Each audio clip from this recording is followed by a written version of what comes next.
आणि जिल्ह्यांमध्ये काय घडलं ते आता पाहूया।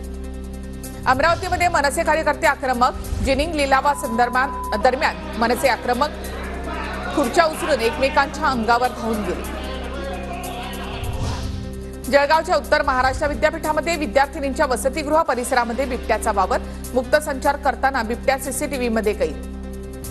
दुधाच्या दरासाठी सुरू असलेल्या धरण आंदोलनाची 33व्या दिवशी सांगता, दूध उत्पादन संघर्ष समितीकडून उर्वरित मागण्यांसाठी संघर्ष सुरू ठेवणार असल्याचं स्पष्ट। वाशिम जिल्ह्यामध्ये सततच्या पावसामुळे हळदीच्या पिकावर अळीचा प्रादुर्भाव, उत्पादनामध्ये घट होण्याची शक्यता। बांगलादेशमधील अस्थिरतेचा महाराष्ट्रातील व्यापाऱ्यांवर परिणाम, हिंगोलीमधील मार्केट यार्डामध्ये हळदीच्या भावामध्ये घसरण, हळदीच्या दरामध्ये 1000 रुपयांची घसरण, शेतकरी आर्थिक संकटात।